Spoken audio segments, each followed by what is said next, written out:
What's up, y'all, and welcome to Second and 15, a Philadelphia Eagles fan podcast presented by Old City Sports Network, the best network for all your Philadelphia sports need.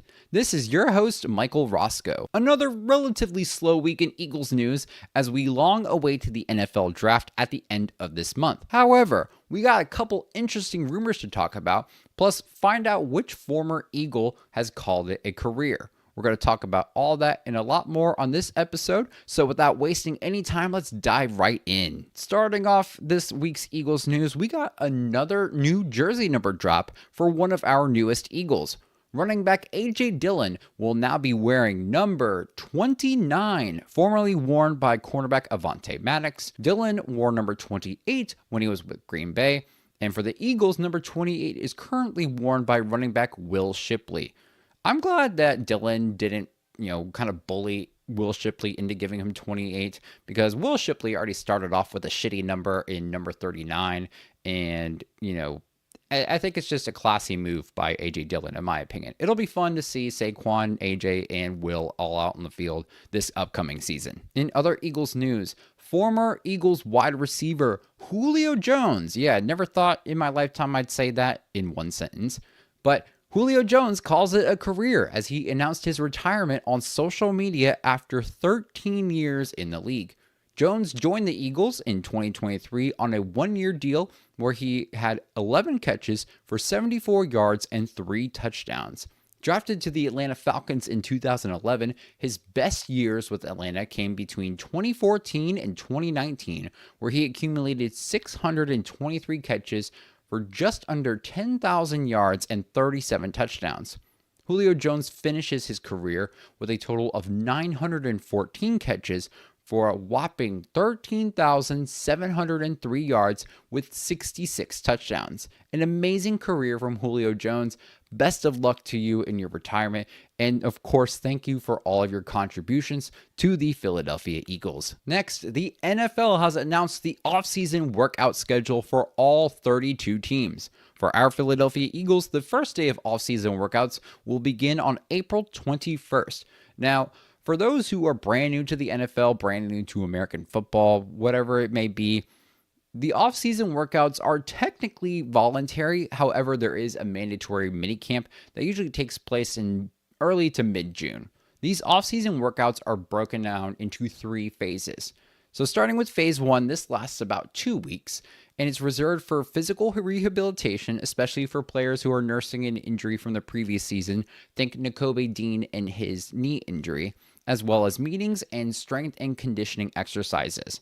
No contact or no on-field activities occur during this time. After phase 1 begins phase 2, and this is usually about 3 weeks, where on-the-field activities are now permitted, such as group and individual drills, as well as drills with offensive players lining up against other offensive players, and the same thing for the defense. Contact drills or drills with an offense versus defensive players are not permitted in phase 2. Finally, you have phase 3, which is a 4-week period in which you have at least 10 days of off-season training activities, otherwise known as OTAs, where drills and activities such as 7 versus 7 or 7 versus 9, 11 versus 11 can occur. However, there is still no contact in this phase at all. For the Eagles, these OTAs will occur on May 27th through the 28th, May 30th, June 2nd through the 3rd, and June 5th. And per the NFL rules, there has to be one mandatory veteran minicamp, which will be on June 10th for the Eagles. All right, so diving into the main topic of this episode is a couple rumors going around. One has been talked about more and is more, credible than the other one. So I'm going to go with this one that seems a lot less believable. And that is there's been some rumors floating around that Dolphins wide receiver Tyreek Hill could be a possible trade target to join the Philadelphia Eagles. Yeah, you heard that right. Apparently, it's been reported that Howie Roseman is working on this blockbuster trade to acquire Tyreek Hill from the Dolphins.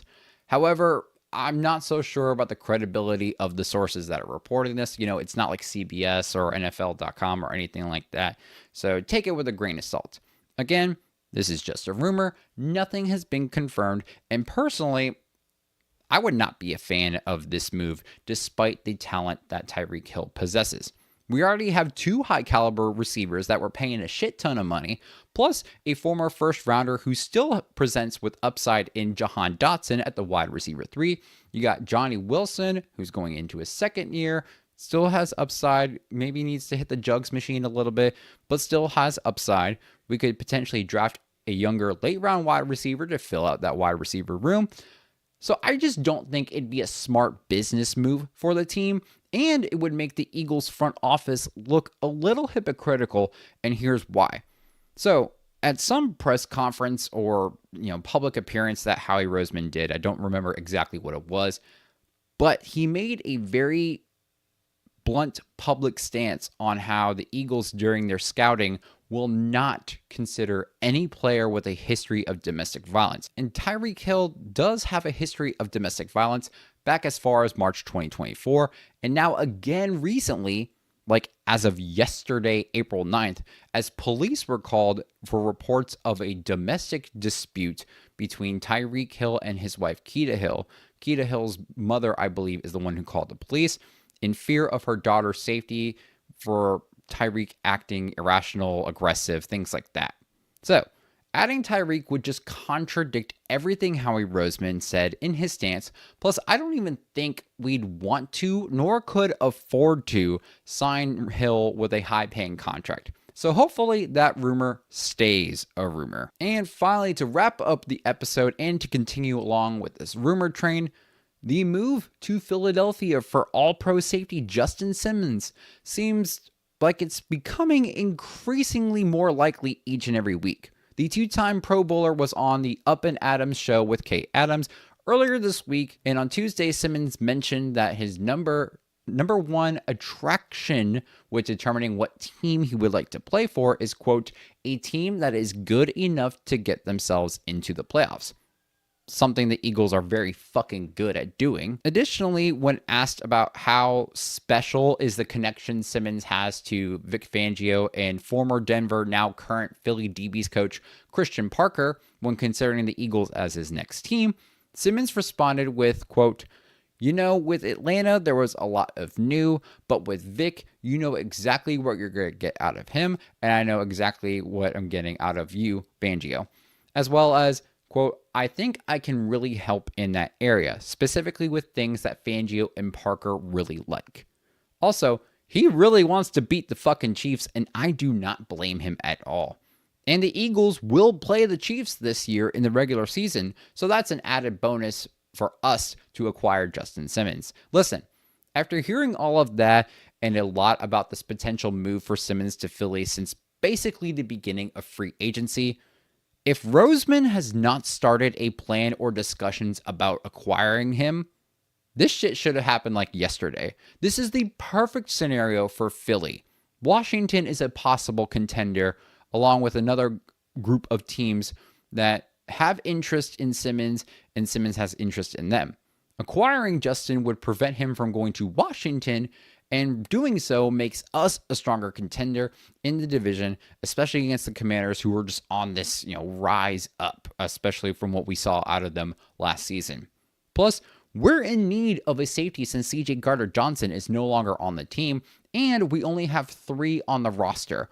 I know we can always draft one such as Malachi Starks, Xavier Watts, Nick Emenwari, or somebody else, and we could still do that. And then have them spend a year learning under Justin Simmons and Reed Blankenship, strengthening the potential of that rookie safety. Plus, honestly, I'm just not sold on Sidney Brown being the starter opposite Blankenship just yet.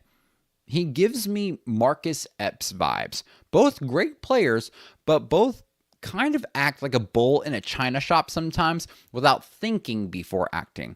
I was always getting pissed off when Epps would not wrap up with a tackle. He'd go in with this dumbass shoulder tackle and he'd miss it. He'd miss it completely.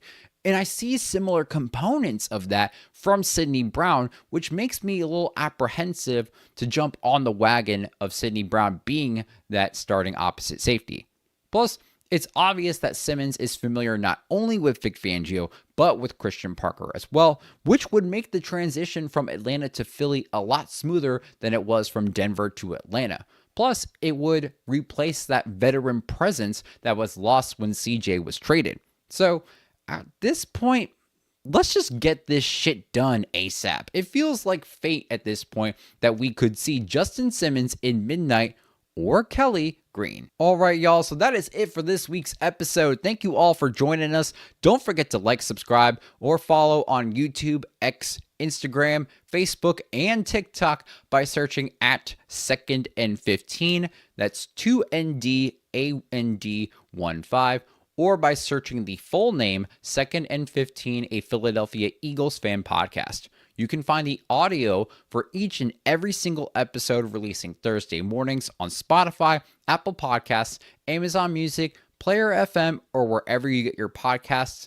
And the videos are uploaded on Thursdays as well to YouTube. This episode, Second and 15, and Old City Sports Network are brought to you by Warlord Beard Oil. Use promo code OLDSPORTS at warlordbeardoil.com for 15% off your beard oils, washes, soaps, and many other products for all of your beard health and beard care needs. Orders over $75 will receive free shipping. We're also sponsored by SeatGeek. Download the app and use promo code Old City Sports Network, all one word, for $20 off of your first purchase. Whether you're going to a sporting event or to a concert or something in between, use our promo code at SeatGeek.com or by downloading the app today. We're also brought to you by Robert Hangholt Construction. If you are in the greater Philadelphia region and need some work done with your roof, your windows, your siding, especially with this spring weather rolling in, call the #1 contractor in the area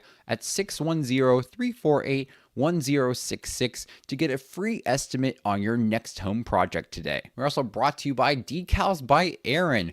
For all of your Delco products and merchandise, your #1 spot for everything Delco, check out decalsbyaaron.com today. We are also sponsored by Iron and Steel Threads. Check out ironsteelthreads.com and use promo code OldCity10 for 10% off the entire website, and a portion of the proceeds will go to youth hockey organizations. We're also brought to you by Uncle John's Barbecue Stand, located in Claymont, Delaware. Check them out for some local delicious barbecue and sauces only at Uncle John's Barbecue Stand. And finally, we have Custom Concessions. If you're in the market for repairs to your food truck or trailer, or you're just getting into the food truck business and need reliable service, check out none other than Custom Concessions. They use high quality materials and provide high quality service. Use the sponsors tab at oldcitysports.com to check them out today. And while you're on that website, don't forget to check out that merchandise tab for some awesome Second and 15 merch. Once again, thanks y'all for joining in. This is Second and 15, a Philadelphia Eagles fan podcast presented by Old City Sports Network. We'll see y'all next week. Don't forget to stay fly like an eagle, and as always, go Birds!